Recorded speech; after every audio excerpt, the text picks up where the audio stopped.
to hear the personal stories of the people who beat the odds and started a successful business from the ground up. This is Startup. The entrepreneurial spirit is alive and well. In Walsh College's business launch entrepreneurial community, consultants provide advice to aspiring business starters. More information available online.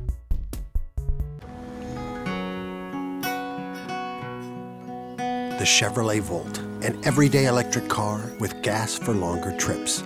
The nature of things to come. Chevrolet, find new roads. American Express is proud to support Startup and the millions of small businesses that put in the hard work to be open for business in neighborhoods across the country.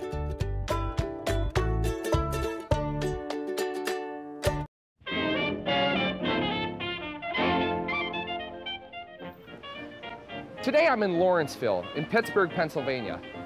We're going to talk to John, who started Pittsburgh Paragliding. Let's go hear his story.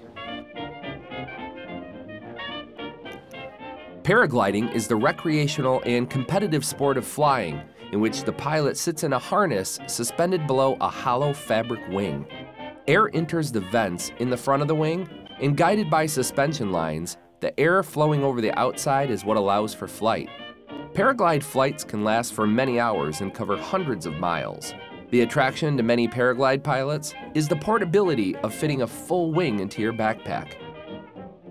John Potter took on several odd jobs over the years to save up enough money to buy his own paraglide and travel around the world, taking his passion to new heights. But he had to bring his knowledge back home and teach Pittsburgh how to fly. The paragliding aspect, where did that come into play? What was the first time that you paraglided? Tell me what happened from that point. Basically was self-taught. I just got away and taught myself off of Google and did that. Last year I got my actual paragliding license. I went out and took a week-long course, and so now I'm certified. And so then I did a bunch more flights. I mean, I was just flying every single day, getting up a lot of experience. Then I thought, you know what, I could actually do this and make money. Okay, so tell us who you are and what it is you're doing out here today. My name's Kristen, and I'm here to learn how to paraglide. John is the type of person, in terms of teachers, who you seek out as a teacher. He's the kind of person who says to the student, look at what you can do, which is like top notch. Oh my gosh, he's flying. No, he's going right over us. Yay! That was awesome, man. What was the investment that you had to make to launch the paragliding business? Biggest cost is getting your license. The average is about $1,000. And then you got to buy the wings, and the wings, I mean, you can get them used for anywhere from $600 to $1,000 or buy them new for $4 grand. And that was all just savings. I mean, I did little side jobs, like I worked on farms when I was traveling. I did really whatever I could. I mean, it was the biggest risk I've ever taken, to put every penny I had into buying 8 wings so I could teach people, and it paid off. You bought 8 different wings? I bought 8 wings, yeah. How is the business doing up to this point? Are you profitable? Is this the only thing that you do? Is it working full time for you? It's working full time. I actually work 2 days a week, and I make enough to, you know, fund my lifestyle. And 2 days a week. 2 days a week, and then I can travel the world for a week every month, and yeah, paid. You know, wings depreciate in value and in, you know, actual usability very slowly. So, I mean, that's a huge upfront cost, but once that's done, it's all profit. It's just your time. It's the people who make a business successful, not the product, not the service, and not the invention. Entrepreneurs should always focus on building a great company as much as they do a great product. So we went to the tattoo shop earlier. We did. You got some new ink. Yes. Explain what your whole tattoo model is on your arm now. So this is Machu Picchu. Like I said, I was the first person to speed fly off it. Then I was the first person to not only speed fly, but parachute off Petra. And this is the ruins of Petra. So basically, I'm trying to be the first person to fly, parachute, whatever, off all the 7 wonders of the world. And so every single time I do one, I'm going to get the tattoo until I get all set. Do you think the big Jesus cross in Brazil is going to be the hardest? That's going to be the absolute hardest. What impact did having the website and having a kind of a social media presence online, how did that start to grow and impact your business? The best thing for the paragliding business has been doing these world record flights. I'll go, like when I did Machu Picchu, business just exploded overnight because I was on international news, you know, first person to do this Machu Picchu flight. And then I had people calling me like, are you the guy? And I want to learn from you tomorrow. Right. And that was huge. And so the whole Petra flight I just did, a week and a half ago, and then the news story ran yesterday, and I'm expecting a huge flurry of customers. The main difference between speed flying and paragliding is that in speed flying, the pilot uses a smaller wing, which is meant to create a fast, thrilling ride close to the slope, while paragliding maintains a longer, gentler flight.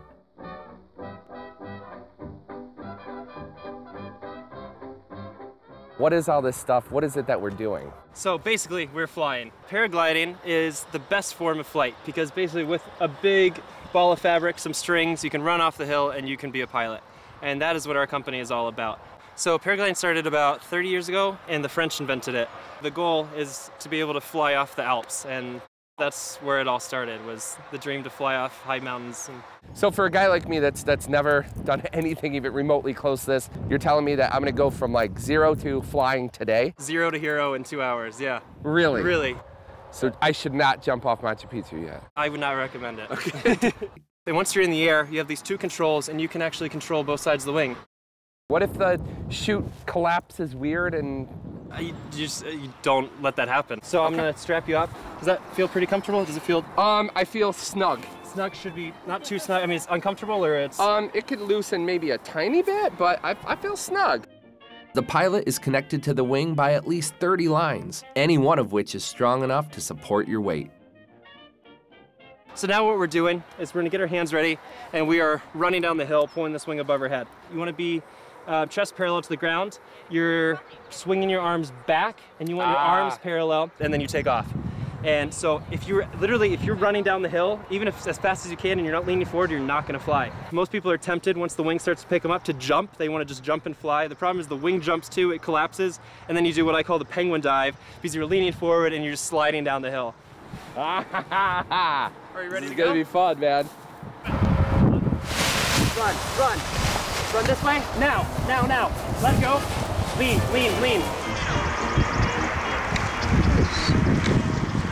No. Pull in your right hand. Not too much. Hold out. Do you think that jumping off of things is an analogy for the way that you live your life with business? I would say so. I mean, you have to do the training, do the research to actually do it safely, and it's scary and it's thrilling and exhilarating, but at the end of the day, your parachute's gonna open 99% of the time. Great analogy. I couldn't have punned that one better myself, I'll tell you. Well, thanks a lot, John. Appreciate it. As you can see, flying can be a very hostile environment, but John's idea really took flight when he turned his passion for parasailing into a viable business. Remember, if you have something that you believe in, don't let anybody take the wind out of your sails. For more information, log on to our website and click the link for Pittsburgh Paragliding. Visit our website at startup-usa.com and like us on Facebook and follow us on Twitter. What do you call organic food? What did they call organic food in 1950? No idea. Food. Exactly. Exactly.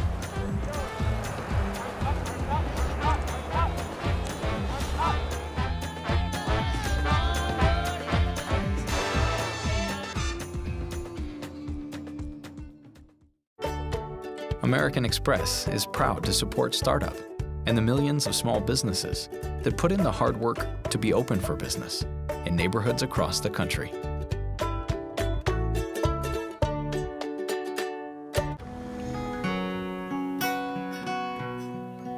The Chevrolet Volt, an everyday electric car with gas for longer trips.